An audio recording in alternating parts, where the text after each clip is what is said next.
नमस्ते, मैं JVN doctor Manju Chaudhary आपके समक्ष हिंदी शिक्षण में गद्य पाठ योजना को प्रस्तुत करने जा रही हूँ। दैनिक पाठ योजना के अंतर्गत सबसे पहले दिनांक, विषय, पाठ्यक्रम। दिनांक के अंतर्गत जिस दिनांक को पाठ योजना प्रस्तुत की जा रही है, विषय हिंदी, गद्य पाठ योजना गद्य।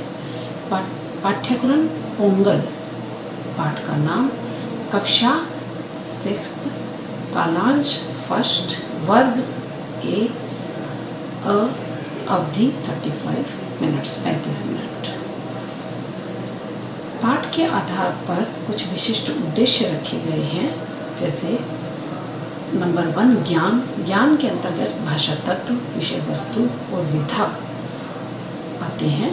भाषा तत्व के अंतर्गत विद्यार्थी पोंगल पाठ में आए कठिन शब्दों जैसे परिपूर्ण, सम्मानित, उल्लास, वातावरण, प्रदर्शन आदि का वर्गीकरण कर सकेंगे तथा संधि व समास युक्त शब्दों का विग्रह करके उनका प्रत्यास्मरण कर सकेंगे। विषय वस्तु के अंतर्गत अपेक्षित व्यवहारगत परिवर्तन के लिए बच्चों में विद्यार्थी उपर्युक्त पाठ के अंतर्गत पोंगल त्योहार के बारे में प्रत्याभिज्ञान कर सकेंगे। विधा, विद्यार्थी उपर्युक्त पाठ के माध्यम से गद्य की विधा को जान सकेंगे। विशिष्ट उद्देश्य के अंतर्गत अर्थ ग्रहण में बच्चे सुनकर और पढ़कर अपेक्षित व्यवहारगत परिवर्तन होगा। विद्यार्थी मनोयोग पूर्वक सुनते हुए अर्थ ग्रहण कर सकेंगे। विद्यार्थी पाठ से संबंधित तथ्यों के बारे में सुनकर अर्थ ग्रहण कर सकेंगे। पढ़कर के अंतर्गत हम कह सकते हैं विद्यार्थी ध्यान पूर्वक पढ़ते हुए अर्थ ग्रहण कर सकेंगे। सेकंड, विद्यार्थी चिंतन, मनन, तर्क, तुलना, विश्लेषण आदि बौद्धिक शक्तियों का विकास कर सकेंगे। अभिव्यक्ति विशिष्ट उद्देश्य के अंतर्गत मौखिक व लिखित के आधार पर बच्चों में जो अपेक्षित व्यवहारगत परिवर्तन होगा कि विद्यार्थी प्रयुक्त पाठ में आए कठिन शब्दों को अपने शब्दों में प्रयोग कर सकेंगे और लिखित विद्यार्थी लेखन में विराम चिन्ह आदि का समुचित प्रयोग कर सकेंगे। फोर्थ, विशिष्ट उद्देश्य के अंतर्गत अभिरुचि में विद्यार्थी पोंगल त्योहार से संबंधित अन्य पाठ्य पुस्तक पढ़ने की रुचि कर सकेंगे। फिफ्थ, विशिष्ट उद्देश्य अभिवृत्ति के अंतर्गत विद्यार्थी पोंगल पाठ के अंतर्गत एकता, सहयोग तथा संस्कृति के विषय में ज्ञान प्राप्त कर सकारात्मक अभिव्यक्ति विकसित कर सकेंगे। विशिष्ट उद्देश्य के तत्पश्चात सहायक सामग्री जो पाठ योजना को पढ़ाते समय छात्र अध्यापिका के द्वारा उपयोग में ली जाती है, वे है श्वेत पत्रिका, प्रोक्षण वस्त्र, लपेट फलक, संकेतक आदि। पूर्व ज्ञान जो सामान्य पाठ के आधार पर जानकारी बच्चों से ली जाती है, वो है विद्यार्थी पोंगल त्योहार के बारे में सामान्य जानकारी रखते हैं। प्रस्तावना के आधार पर कुछ बच्चों से प्रश्न पूछे जाते हैं छात्रों से, जैसे विविधता में एकता किस देश की विशेषता है? विद्यार्थियों के द्वारा उत्तर दिया जाता है भारत की। भारत में कौन कौन से त्योहार मनाए जाते हैं? होली, दशहरा, दीपावली, मकर संक्रांति। मकर संक्रांति पर कौन सा त्योहार मनाया जाता है? पोंगल। पोंगल त्योहार के बारे में आप क्या जानते हैं? समस्यात्मक। छात्र अध्यापिका के द्वारा उद्देश्य कथन के रूप में कहा जाता है, आज हम पोंगल त्योहार के बारे में विस्तृत जानकारी का अध्ययन करेंगे। अवनति के रूप में जो पाठ पढ़ाया जाना है, उस पाठ के एक पैराग्राफ को रूप में लिखा जाता है। बच्चों के सामने छात्र अध्यापिका के द्वारा उसे उच्चारित किया जाता है। लय और गति का ध्यान रखते हुए, आरोह अवरोह का ध्यान रखते हुए जैसे इस अवसर पर आंगन में ही नए धान की खीर बनाई जाती है। खीर के बर्तन के चारों ओर एक धागे से हरी हल्दी व फूलों की माला बनाकर बांधी जाती है। जब खीर उफनती है तो घर के सभी लोग एक साथ पोंगल पोंगल कहते हैं। पोंगल का शाब्दिक अर्थ है उफनना, अर्थात पूरा वर्ष धन धान्य और समृद्धि से परिपूर्ण रहे, साल भर घर में कोई कमी न रहे। पूजा के पश्चात प्रसाद वितरण और पोंगल की हार्दिक शुभकामनाएं दी जाती हैं, जिसे तमिल भाषा में पोंगल वायतुकल कहते हैं। अपने रिश्तेदारों और मित्रों को शुभकामनाओं के कार्ड भेजे जाते हैं।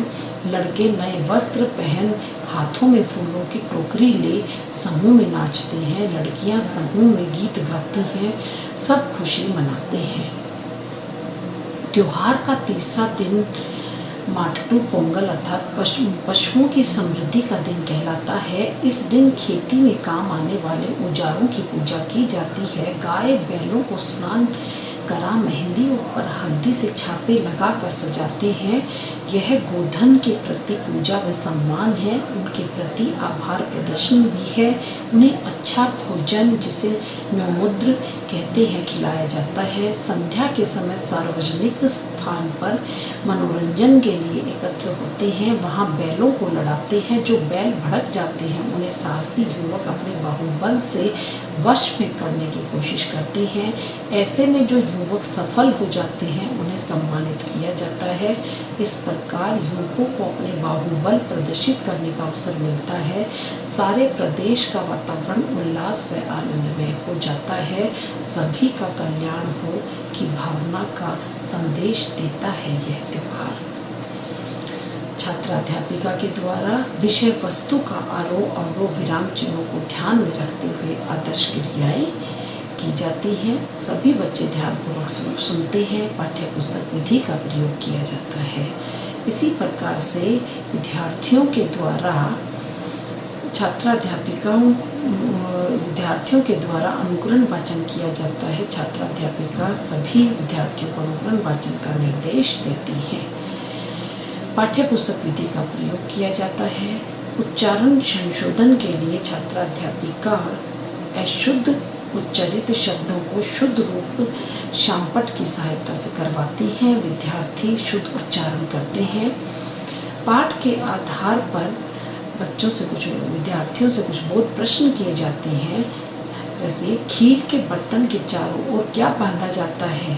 विद्यार्थी एक धागे सेहरी हल्दी व फूलों की माला। खीर उफनने पर क्या कहते हैं?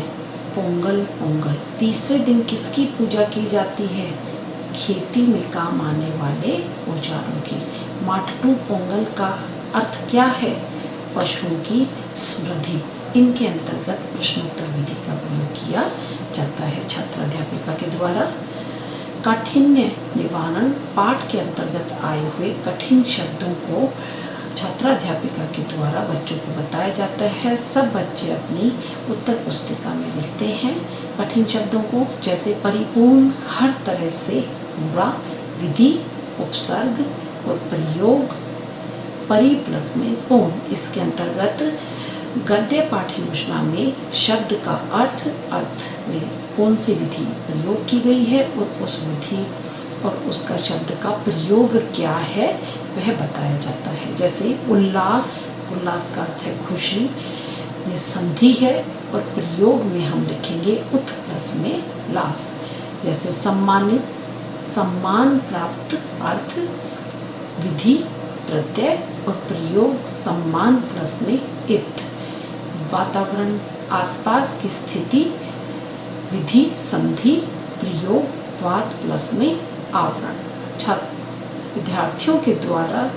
सभी विद्यार्थियों द्वारा इन कठिन शब्दों को अपनी उत्तर पुस्तिका में लिखा जाता है। विद्यार्थियों के द्वारा 2 से 3 मिनट मौन वाचन किया जाता है। मौन वाचन का निर्देश छात्राध्यापिका के द्वारा दिया जाता है। वे छात्राध्यापिका के द्वारा निर्देश देकर कक्षा का निरीक्षण किया जाता है। सभी विद्यार्थी मौन वाचन करते हैं और कुछ छात्राध्यापिका के द्वारा विचार विश्लेषण प्रश्न पूछे जाते हैं, जैसे न्योमुद्र किसे कहते हैं। बच्चों के द्वारा विद्यार्थियों द्वारा उत्तर दिया जाता है, गायों को अच्छा भोजन खिलाया जाता है। पोंगल वायतुकल किसे कहते हैं, प्रसाद वितरण व पोंगल की हार्दिक शुभकामनाओं को। इसके अंतर्गत प्रश्नोत्तर विधि का प्रयोग किया जाता है। छात्राध्यापिका के द्वारा विद्यार्थियों के समक्ष कथन प्रस्तुत किया जाता है, जैसे पोंगल त्योहार के दिन नए धान की खीर बनाकर उसके बर्तन के चारों ओर एक धागे से हरी हल्दी व फूलों की माला बनाकर बांधी जाती है। खीर के उफनने पर पोंगल पोंगल कहा जाता है, अर्थात साल भर कोई कमी न रहे। लड़के लड़कियों वृद्ध सभी इसी दिन पूरी खुशी के साथ प्रत्येक कार्य करते हैं। तीसरे दिन गोधन के प्रति पूजा व सम्मान व्यक्त किया जाता है। यह तो त्योहार सभी का कल्याण हो की भावना का संदेश देता है। छात्राध्यापिका के द्वारा कथन प्रस्तुत करने पर विद्यार्थियों के द्वारा उसे ध्यानपूर्वक सुना जाता है। इसके अंतर्गत व्याख्या विधि का प्रयोग किया जाता है। पढ़ाई पाठ के आधार पर छात्राध्यापिका के द्वारा विद्यार्थियों से कुछ पुनरावृत्तित प्रश्न किए जाते हैं, जिनका विद्यार्थियों के द्वारा उत्तर दिया जाता है। जैसे पूजा के पश्चात क्या किया जाता है, विद्यार्थी प्रसाद वितरण और पोंगल की हार्दिक शुभकामनाएं। रिश्तेदारों और मित्रों को शुभकामनाओं के क्या भेजे जाते हैं, विद्यार्थी कार्ड। सारे प्रदेश का वातावरण कैसा हो जाता है, विद्यार्थी उल्लास व आनंद में। पोंगल का त्योहार किसकी भावना का संदेश देता है, विद्यार्थी सभी का कल्याण हो। कुछ मूल्यांकन प्रश्न किए जाते हैं विद्यार्थियों के लिए। तीसरा दिन डैश कहलाता है, सूर्य पोंगल या माटू पोंगल। पोंगल वायतुकल किस भाषा में कहते हैं, ब्रज, अवधी, तमिल या हिंदी। पोंगल तमिलनाडु का त्योहार है, हाँ या नहीं। पोंगल का अर्थ क्या है। पाठ संपूर्ण होने पर छात्राध्यापिका के द्वारा विद्यार्थियों को गृह कार्य प्रश्न दिया जाता है पाठ के आधार पर। जैसे पोंगल त्योहार के